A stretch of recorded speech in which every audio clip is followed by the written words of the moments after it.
have them. Apparently she likes pranking new crew members. Back in the 90s, when Jean-Claude Van Damme was the it, a relative was at a Vegas hotel and went down to use the sauna. He was in there shooting the it with a business partner and in walks Van Damme. He says, "If you are who I think you are Major Camp's favorite action star," and Van Damme confirmed and told him to tell me hello from him. Everyone was nude. Edit. I realize it may be normal to be nude in a sauna, but this is the best story I can offer. Saw Tim Allen's mistress sprinting out of his trailer after his wife showed up at the set of one of those Santa Claus movies he was filming. A guy walked by me at the airport as I sat waiting to board, and kid you not farted mere inches from my face. I looked up. It was Bon Jovi. Not really NSFW, but I was at a hotel in South Africa looking for the bathroom when I got lost and ran into Lawrence Fishburne in a hallway. I pretended like I didn't know who he was and asked if he knew where the bathroom was, like I probably would have asked anyone. Anyway, he was a very nice guy and walked me to the bathroom where he said, "The men's room is on the left, the women's room is on the right. The choice is yours." I almost died. I once nailed Eartha Kitt in an airplane bathroom. I rode in a hotel elevator with Red Sox pitcher Derek Lowe at like 2 in the morning while he was making out with 2 women at the same time. Did a gig with the band Less Than Jake many years ago as a sound guy. They arrived at the venue, bigger than life, promising the whole local crew we'd have a great time, and at the end of the night, beer and blowjobs for all. Can't beat that, right? Show ends. Truck's loaded. Singer is still hanging around and I walk up to him. He gives me a big hug and says something like, "Didn't I tell you it'd be a good time? Didn't I promise?" In fact it had. It was a good night. But I turned to my new best friend and said it was. But I don't drink and my D's still in my pants. This place is pretty empty and I'm here hugging you. Chris, the singer, isn't a particularly large guy. I am. There was a moment of absolute fear in his eyes as I hugged him tighter until he realized I was just kidding. We ended our embrace. They got into their bus and away they went. Fast forward almost a year. Less Than Jake is playing the Warped Tour and I'm in the crowd. During their set, Chris and I make eye contact, and he remembers me. How do I know? He proceeds to yell into his mic, "Hey, somebody suck that guy's D," and then point at me while pretending to blow his microphone. I'm still a fan. I went to a pool party in LA around 2002 and there was a guy named Michael Bubble there. I don't think anyone had heard of him at the time. I remember meeting him only because my friend made fun of him when he introduced himself by calling him Michael Googly Moogly, which was a reference to a line in a Snickers commercial. For the rest of the night he was known as Googly Moogly. Later that night, I walked into the bathroom in the guest house and he was taking a it. I think it was about a year or 2 later that he became a big deal. I was next to the table of Leo DiCaprio at Catch in NY. Saw him get with an 18-year-old IMG model, then proceeded to take her home. Saw them leave together like it was nothing. The girl had the biggest smile on her face too. I worked my way through college as a waiter in a gummet room in Las Vegas. I became acquainted with Florence Henderson, RIP, and she would ask to sit in my station. One evening she had a guest, Joan Rivers, me. Henderson had a favorite wine, Peace Porter, that she always ordered.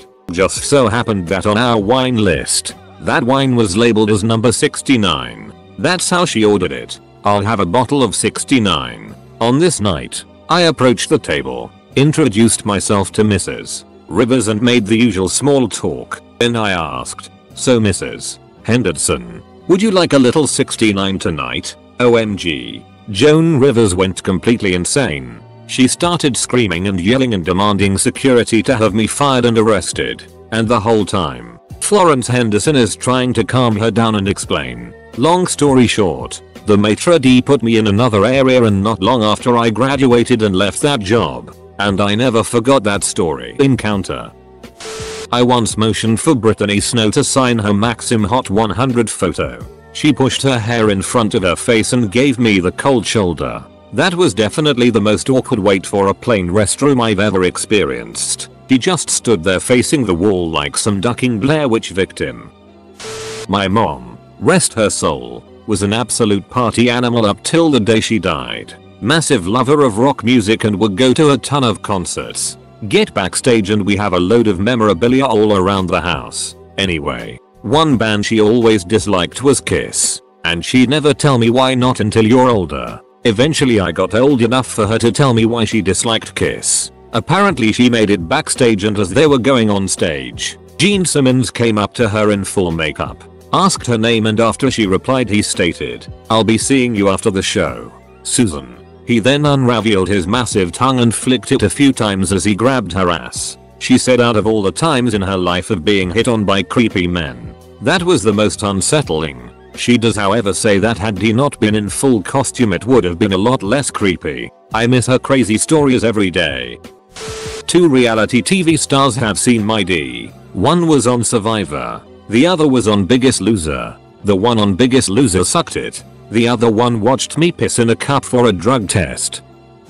I ran into Danny McBride at the San Diego Comic Con this year. I was riding the elevator alone in my hotel, and it stops on the floor of the big celebrity party going on that night. The door opens, and standing right there is Danny McBride, Jody Hill, and a few of their friends. I freaked out. I immediately yelled, "Oh my god, it's Kenny Ducking Powers." I saw plenty of celebrities that weekend, but he is the only one I saw that I fangirled out on. He was wasted.